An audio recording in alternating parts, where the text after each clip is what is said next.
दोस्तों, वीडियो को शुरू करने से पहले मैं आपको डिस्क्लेमर देना चाहूँगा कि वीडियो सिर्फ और सिर्फ एजुकेशनल पर्पज़ के लिए, यहाँ पे आपको इन्वेस्टमेंट एडवाइस नहीं दी जाती है। तो वीडियो को देखकर आप सीख सकते हैं और इन्फॉर्मेशन को ले सकते हैं। शुरू करते हैं आज के बाजार के साथ में। देखिए, सिचुएशन आज के दिन भी वीक, काफ़ी खराब। निफ्टी ने 203 पॉइंट्स यानी 0.82% की मंदी के साथ में क्लोज किया। निफ्टी बैंक भी काफ़ी गिरावट के साथ में बंद हो चुका है। मिड कैप की हालत काफ़ी खराब थी, 1.33% की मंदी।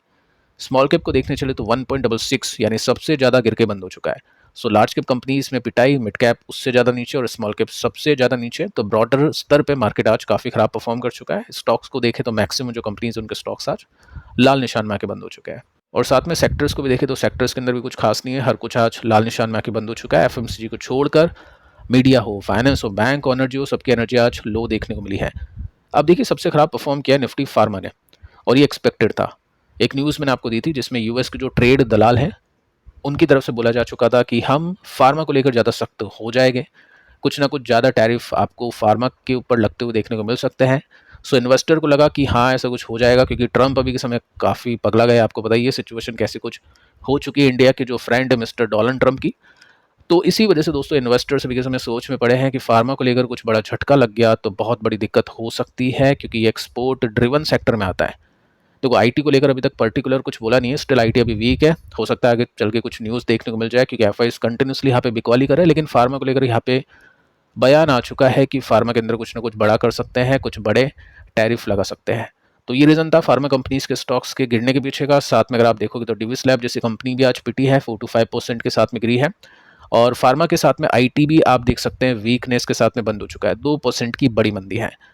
देखिए, फार्मा को तो आप थोड़ा सा बाद में देखो, क्योंकि इन्वेस्टर का जो मेजर काम होता है ना, वो 3 सेक्टर्स के ऊपर ध्यान रखना होता है। फाइनेंस हो गया, आईटी हो गया, कंजप्शन हो गया। फार्मा भी काफ़ी इंपॉर्टेंट है, बट ये जो 3 सेक्टर है ये कोर सेक्टर होता है। कैसे चेक कर सकते हैं? निफ्टी की होल्डिंग्स अगर आप देखोगे तो आपको सेक्टर्स में इन 3 सेक्टर्स का नाम देखने को मिलेगा। आप म्यूचुअल फंड की होल्डिंग देखोगे या किसी बड़े पीएमएस की होल्डिंग देखोगे तो उसके अंदर भी आपको इन 3 सेक्टर्स का नाम देखने को मिलेगा। फ्लेक्सी कैप को देख सकते हैं, मतलब कोई भी फ्लेक्सी कैप का अच्छा सा फंड है उसको भी चेक कर सकते हैं, क्योंकि फ्लेक्सी कैप के अंदर कोई भी इन्वेस्टर के ऊपर बाउंडेशन नहीं होती है। वो अपनी मर्जी से इन्वेस्ट करके चल सकता है, कितना भी वो कितनी भी कैसी भी कंपनी में लगा दे। मतलब थोड़े से रेस्ट्रिक्शंस होते हैं, लेकिन इतने कुछ खास रेस्ट्रिक्शन नहीं होते हैं। तो उनकी भी होल्डिंग को देखोगे ना तो सीखने को मिलेगा कि ये जो 3 सेक्टर ये कोर सेक्टर होते हैं। आईटी ने अच्छा पैसा बना के दिया हमेशा, लेकिन आईटी ने गिरावट भी दिखाई अच्छी खासी। तो बड़े इन्वेस्टर्स अब आईटी के ऊपर फोकस करेंगे, क्योंकि अभी एफआईज बेचने की मुद्रा में है। एफआईज के खरीदने से पहले जो इन्वेस्टर अपनी होल्डिंग्स में रखेगा आईटी कंपनीज को, उसको अच्छा फायदा देखने को मिलेगा। लेकिन ऐसा कुछ नहीं है कि आईटी को अभी देखना है, क्योंकि अभी मार्केट देखिए काफ़ी वीक है। निफ्टी के चार्ट को भी देख के सिचुएशन को देखते हैं कि चार्ट कैसा कुछ बता रहा है, क्या कुछ मेजर रिवर्सल्स देखने को मिल चुके हैं या नहीं। लेकिन देखो, अब ये सेक्टर इन्वेस्टर्स के रडार पे आ चुके हैं। और भी काफ़ी सारी जो बातें हैं वो मैं आपके साथ में शेयर करूंगा, डेटा के साथ में, टेक्निकल्स के साथ में। देखिए दोस्तों, उससे पहले अपन चलते हैं रीजंस को देखते हैं, क्या क्या कारण है जिसकी वजह से आज के मार्केट में झटका लगा। देखो, कारण कोई नया नहीं है, वही कारण जो आपको बताइए, टैरिफ। अभी मार्केट ये देख रहा है कि आज का जो दिन है, आज से टैरिफ लग चुका है, 25% का टैरिफ इंडिया पे लग चुका है। तो पहले तो मार्केट ने सोचा था कि 15 to 20% का टैरिफ लगेगा, लेकिन फिर एकदम से 25% का टैरिफ लग जाता है। साथ में दोस्तों ये भी अभी अनसर्टेनिटी के अंदर है कि जो पेनल्टी है वो कितनी लगेगी, वो ग्रे एरिया के अंदर है, मतलब किसी को नहीं पता है। और ट्रंप ने भी वो नहीं बोला है कि हम इतना पेनल्टी लगा देंगे। लेकिन मार्केट अब इसको प्राइस इन कर रहा है कि हो सकता है 10% पेनल्टी लगे। तो जो गिरावट अभी आप देख पा रहे हैं वो 10% पेनल्टी को प्राइस इन करने की गिरावट आप मार्केट में देख पा रहे हैं। 10% कैसे? आपको बताइए, न्यूज़ में आपके साथ में शेयर कर चुका हूँ, जिसमें ट्रंप ने बोला था कि कोई भी कंट्री अगर यूएस के अगेंस्ट काम करती है, इंटरेस्ट के अगेंस्ट काम करती है, तो उसके ऊपर अपन 10% पेनल्टी लगा देंगे। अपन ने ऐसा कुछ किया नहीं, स्टिल ट्रंप को ऐसा लग रहा है, तो यहाँ पे 10% पेनल्टी लग सकती है। साथ में देखिए दोस्तों, ये भी बातचीत की जा रही है कि स्पेकुलेशन ऐसा कि इंडिया अभी भी नेगोशिएशन कर रहा है यूएस के साथ में। हो सकता है कि इस टैरिफ को ये कम करते करते 15 to 20% पर लेकर आए आफ्टर नेगोशिएशन। अगर ऐसा हो जाता है तो वेल एंड गुड है। 15% टैरिफ होता है, 10% पेनल्टी होती है, या 20% टैरिफ 10% पेनल्टी, तो भी ठीक है, 5-7% का फायदा इंडिया को मिल सकता है। साथ में दोस्तों आप देख सकते हैं कि यहाँ पे एफआईज की अग्रेसिव बिकवाली चल रही है। एफआईज बेचते जा रहे हैं माल, वो मैं आपको डेटा बता चुका हूँ। अपन देखते रहते हैं एफआईज की बिकवाली, कभी 4000 करोड़, कभी 5000 करोड़। एफआईज को ठीक है, अभी अच्छा फायदा हो रहा है, क्योंकि डीआईज किसी भी प्राइस पर खरीदने के लिए रेडी है, तो एफआईज उसको बेचकर मार्केट से निकल रहा है। साथ में आप देख सकते हैं डॉलर जंप कर चुका है 2 मंथ के हाई पर। अब डॉलर अगर बढ़ता है ना तो आईटी कंपनीज को फायदा होता है, लेकिन आईटी कंपनीज में एफआई अभी बेचने के मोड में है। देखते हैं दोस्तों आगे चल के आईटी को लेकर पर्टिकुलर कुछ न्यूज़ सुनने को मिलती है नहीं मिलती, क्योंकि मुझे लग रहा है कि आ सकती है न्यूज़, क्योंकि जब इनका पहले कार्यकाल था ट्रंप का 17 के आसपास, तो उस समय भी आईटी को लेकर आपने मतलब देखा हो, अगर आप इन्वेस्टर वहाँ पे थे या फिर आप चार्ट को देखोगे ना, तो आईटी का चार्ट बिल्कुल न्यूट्रल था, कोई बड़ी तेजी नहीं बनी थी। आफ्टर कोविड एक अच्छी तेजी बनी है, तो वो ट्रंप के कार्यकाल के अंदर काफ़ी सारे ट्वीट्स आते थे आईटी को लेकर, वीज़ा को लेकर, ये सब चीज़ों को लेकर, तो आईटी कंपनीज ने बहुत ही खराब परफॉर्म किया था। तो हो सकता है एफआईज इस वजह से यहाँ पे बेचने के मोड में आ गए हो। साथ में आप देखोगे तो अर्निंग्स और वैल्यूएशन के बीच में मिसमैच होने लगा है। कुछ कंपनीज के नंबर्स अच्छे आए, कुछ कंपनीज के नंबर्स खराब आए। आज के दिन भी अपन इस वीडियो में 2 कंपनीज को डिस्कस करने वाले हैं जिनके स्टॉक्स में काफ़ी बड़े एक्शंस देखने को मिले आफ्टर Q1 के रिजल्ट। अब देखिए, सो यहाँ पे आप नोटिस करोगे ना, एक सेकंड में एक न्यूज़ आपको और देना चाहूँगा कि ट्रंप ने 25% टैरिफ तो लगा दिया अपने ऊपर, इंडिया के ऊपर, लेकिन कम किया है बांग्लादेश और पाकिस्तान के ऊपर से।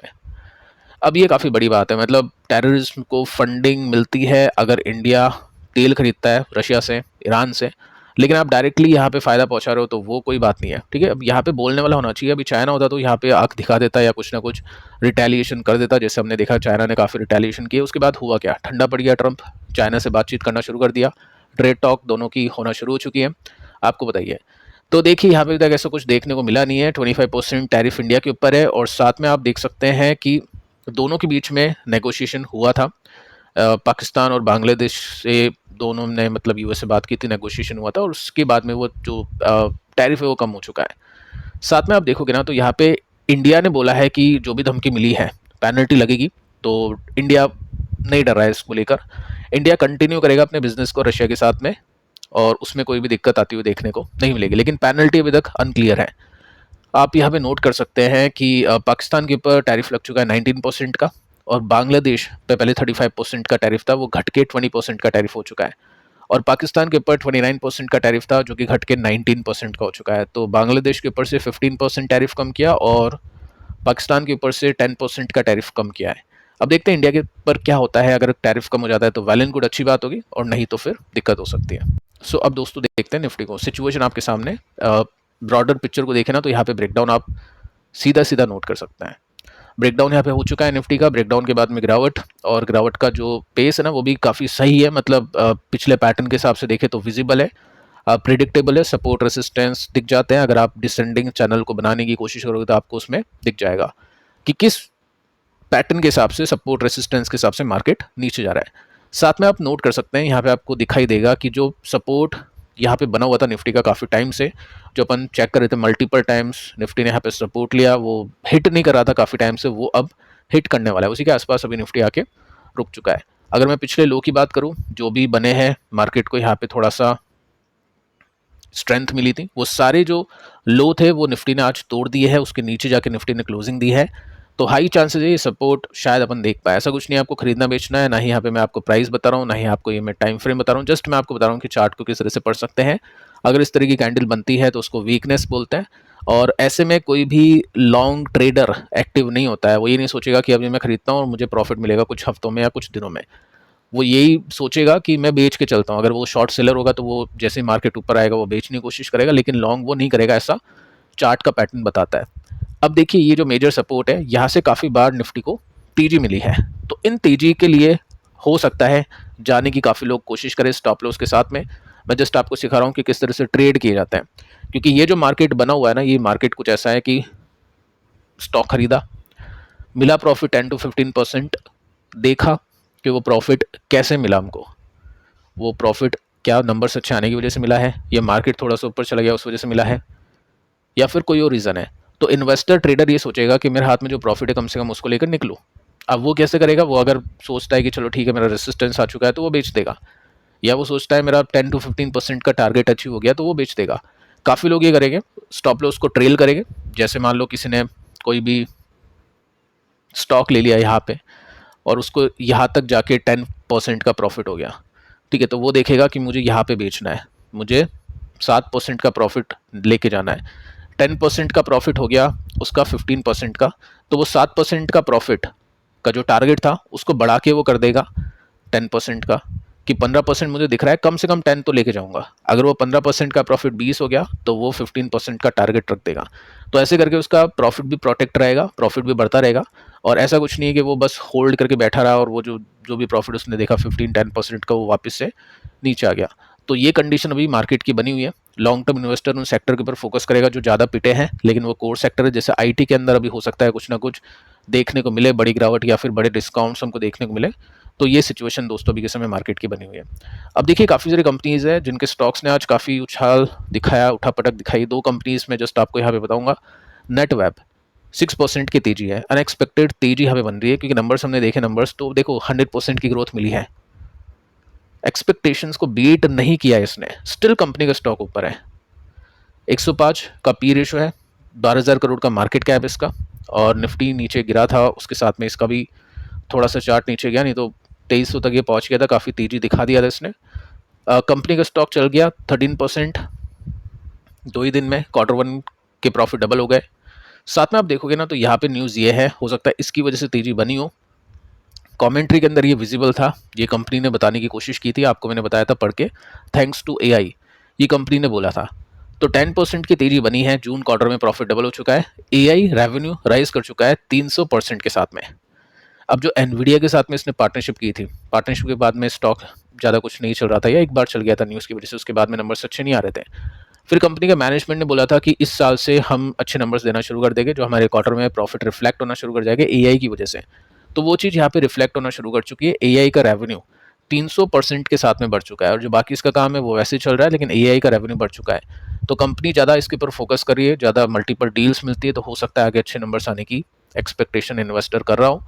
अब आज देखो आज इसमें हुआ क्या, आज एक रिवर्सल वाला ब्रेकआउट इसमें हो चुका है। पहले हमने देखा कि ये लेवल इसका ब्रेक हुआ था, उसके बाद में यहीं पर सपोर्ट इसने बनाया और ऊपर जाने की कोशिश स्टॉक करता रहा, अपने बॉटम को ऊपर की तरफ शिफ्ट करते हुए।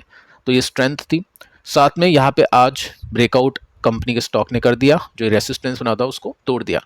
वॉल्यूम्स अगर मैं आपको दिखाऊं तो वॉल्यूम्स भी इसमें काफ़ी अच्छे देखने को मिल जाते हैं, जिसको एक ब्रेकआउट बोल सकते हैं। अब देखिए स्टॉक गिरा था, लेकिन स्टिल अभी तक वो जो लेवल है, जो अब देखो ये क्या था, ये लेवल जो लाइन आप देख पा रहे हैं, ये लाइन कौन सी थी, रेसिस्टेंस की थी। तो अब ये सपोर्ट की बन चुकी है। तो जब तक स्टॉक इसके ऊपर टिका रहेगा, जब तक स्टॉक मजबूत रहेगा, जैसे ये स्टॉक इसको ब्रेक कर देगा, नीचे की तरफ से तोड़ देगा, वीकनेस वापस से इसमें आना शुरू हो जाएगी। तो देखते हैं आगे चल के यहाँ पे टिकता है या नहीं। बाकी ऊपर से तो प्रॉफिट बुकिंग इसमें देखने को मिली है, काफ़ी लोगों ने इसमें लिया होगा, ब्रेकआउट ट्रेड भी लिया होगा, क्योंकि पैटर्न कुछ वैसा ही बना है और साथ में ब्रेकआउट्स भी देखने को मिले हैं। लेट्स सी कि आगे किस तरह से परफॉर्म करता है। बाकी नंबर्स मैं आपको बता चुका हूँ, नंबर्स एक्सपेक्टेशन से थोड़े से कम थे, लेकिन एआई की न्यूज़ की वजह से स्टॉक ने काफ़ी अच्छा परफॉर्म किया है। आरआर केबल, अब यहाँ पे नंबर्स आपने देखे, नंबर्स ओके थे। नंबर कैसे थे, ओके थे, नंबर्स खराब भी नहीं थे, नंबर्स अच्छे भी नहीं थे। स्टॉक 7% के साथ में क्रैश हो गया आज के दिन, और स्टार्टिंग इसकी ठीक थी, बट आफ्टर जो मार्केट ने गिरावट पकड़ी है उसके बाद में ये भी गिरना शुरू कर दिया। अब इसमें देखिए रीज़न क्या है, इसमें रीज़न है एक्सपोर्ट का। एक्सपोर्ट कंपनी काफ़ी ज़्यादा करती है, और 25% का जो टैरिफ लगा है उसकी वजह से यहाँ पे काफ़ी झटका लग सकता है। कम इसका एक्सपोर्ट हो जाएगा, क्योंकि इसके जो प्रोडक्ट्स हैं वहाँ पे यूएस में महंगे बिकेंगे, तो इससे कौन खरीदेगा, जो उनकी लोकल कंपनीज होगी वहाँ पे बाइंग होगी। तो ये रीज़न है। साथ में दोस्तों कंपनी के मैनेजमेंट ने बोला है कि हम एक्स्ट्रा हिट नहीं लेंगे, जो भी हम सप्लाई करते हैं यूएस को, उसको अपन शिफ्ट कर देंगे किसी और कंट्री में आफ्टर टैरिफ इम्पैक्ट। सो ये रीज़न है। हो सकता है आगे चल के इनको प्रॉब्लम देखने को मिल जाए, तो मार्केट ने उसके हिसाब से रिएक्शन दिया है। बाकी स्टॉक अभी भी ब्रेकडाउन नहीं किया है। स्टॉक को दोस्तों अगर आप देखोगे तो आपको पता चल जाएगा यहाँ पे कि स्टॉक ने अभी तक ब्रेकडाउन नहीं किया है। ये जो रेसिस्टेंस था और जो सपोर्ट है उसके बीच में है। देखते सपोर्ट तक जाता है स्टॉक, यहाँ पे रुकता है या नहीं रुकता है। अगर यहाँ पे सस्टेन करता है तो फिर ऑब्वियस है रेसिस्टेंस की तरफ बढ़ने की हो सकता है कोशिश करें, और स्ट्रेंथ दिखाने की कोशिश कर जाए, क्योंकि स्टॉक ने ब्रेकडाउन नहीं किया और साथ में नंबर्स भी इतने खराब देखने को नहीं मिले थे। तो देखते दोस्तों आगे क्या होता है। सिचुएशन आपके सामने, कप एंड हैंडल पैटर्न यहाँ पे बनता हुआ देखने को मिल रहा है। नेट वेब ने तो अपने कप एंड हैंडल पैटर्न को ब्रेकआउट कर दिया यहाँ से तेजी पकड़ के, और इसके अंदर देखते हैं क्या होता है आगे चल के। सो फिलहाल दोस्तों इस वीडियो में इतना ही। पिछले दोनों वीडियोस को आप देख लेना, ये भी काफ़ी इंपॉर्टेंट है। मिलते हैं नेक्स्ट वीडियो में, तब तक के लिए बाय बाय।